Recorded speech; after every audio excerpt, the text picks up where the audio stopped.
கங்குவா திரை விமர்சனம். Surya, Bobby Deol, Disha Pathani, Yogi Babu, Redin Kingsley, நட்டி Natraj, Kovai Sarala, KS Ravikumar, Karunas மற்றும் பலர் நடிப்புல சிறுத்தை சிவா இயக்கத்துல தேவிஸ்ரீ பிரசாத் இசையில வெளிவந்திருக்கும் படம் தான் கங்குவா. படம் எப்படி இருக்கு வாங்க பார்க்கலாம்.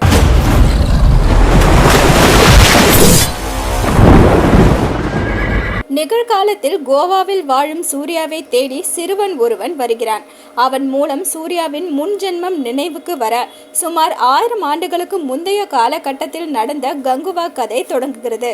5 தீவுகளில் இயற்கை வளம் அதிகம் உள்ள பெருமாச்சி தீவை கைப்பற்ற முயற்சிக்கும் ரோமானிய படை போர் புரிவதையே தொழிலாக கொண்ட பெருமாச்சி வீரர்களை எளிதில் வென்றிட முடியாது என்பதால் சதியின் மூலம் அவர்களை வீழ்த்த முடிவு செய்கிறது. அதன்படி மற்றொரு தீவை சேர்ந்த நட்டி நட்ராஜுக்கு பணத்தாசை காட்டுகிறது. அவரும் பணத்திற்கு ஆசைப்பட்டு ரோமானிய படைகளுடன் இணைந்து தனது சதி திட்டத்தால் பெருமாச்சி வீரர்களை கொன்று குவிக்கிறார்.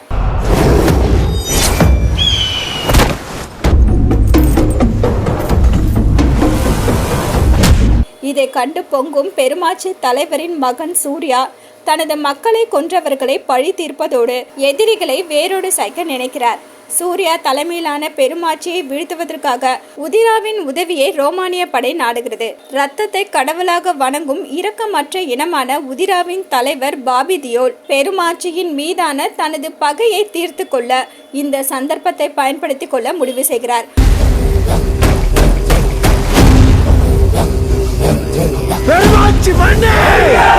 அதன்படி மேலும் சில தீவுகளை தன்னுடன் இணைத்து கொண்டு பெருமாச்சி மீது போர் தொடுக்க அவர்களிடமிருந்து சூர்யா தன் மக்களை காப்பாற்றினாரா, நிகழ்கால சூர்யாவுக்கு முன் ஜென்மத்தை நினைவுபடுத்திய சிறுவன் யார் போன்ற கேள்விகளுக்கான விடையை ஃபேண்டசி மற்றும் ஆக்ஷனோடு சொல்வதுதான் கங்குவா.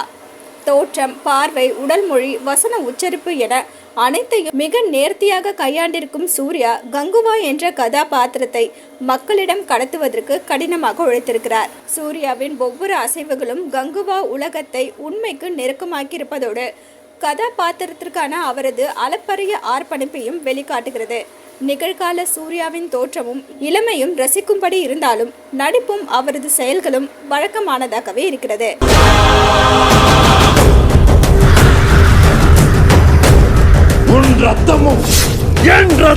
உதிரா இனத்தின் தலைவராக நடித்திருக்கும் பாபி டியோலின் தோற்றமே மிரட்டலாக இருக்க அவரது கோபமும் பார்வையும் திரையில் அனல் வீசுகிறது.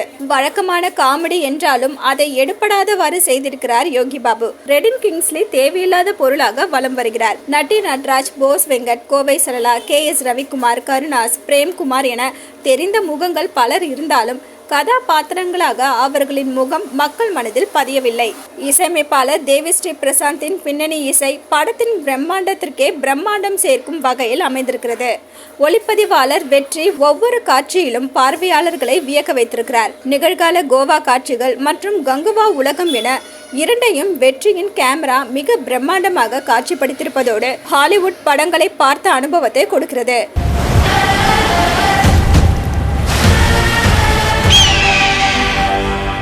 மறைந்த படத்தொகுப்பாளர் நிஷாந்த் யூசப் கங்குவா உலகின் பிரம்மாண்டத்தை மக்களிடம் நேர்த்தியாக கடத்தியது போல அந்த கதையும் சற்று நிதானமான உணர்வுபூர்வமாக சொல்லியிருக்கலாம். சண்டை பயிற்சி இயக்குனர் சுப்ரீம் சுந்தர் மற்றும் அவரது குழுவினர் மிக கடுமையாக உழைத்திருப்பது அனைத்து சண்டை காட்சிகளிலும் தெரிகிறது. 1000 ஆண்டுகளுக்கு முன்பு நடந்த கதைக்களம் என்று அனைத்தையுமே நம்பும்படியாக வடிவமைத்ததோடு அதன் முக்கிய கதாபாத்திரமான கங்குவாவை வடிவமைத்த விதம் ஆகியவற்றின் மூலம் நம் கவனத்தை தன்வசப்படுத்தும் இயக்குனர் சிவா கங்குவா என்ற தனது கற்பனை உலகத்தின் மூலம் தமிழ் சினிமாவை அடுத்த உயரத்திற்கு அழைத்து சென்றிருக்கிறார். நிகழ்கால கதை அழுத்தம் இல்லாமலும் அதில் வரும் சிறுவன் மற்றும் அவனை சிறைப்பிடித்து வைத்திருப்பவர்கள் யார் என்று சொல்லாதது உள்ளிட்டவையால் அது படத்திற்கு தேவையில்லாத ஒன்றாக இருந்தாலும் கங்குவாவின் உலகம் மற்றும் அங்கு நடக்கும் சாகசங்கள் நிறைந்த சண்டை காட்சிகளால் மக்கள் அனைவரும் கங்குவாவின் உலகத்தில் பயணப்பட தொடங்கிவிடுகிறார்கள். மொத்தத்துல கங்குவா தமிழ் சினிமாவின் பிரம்மாண்ட உலக சினிமா.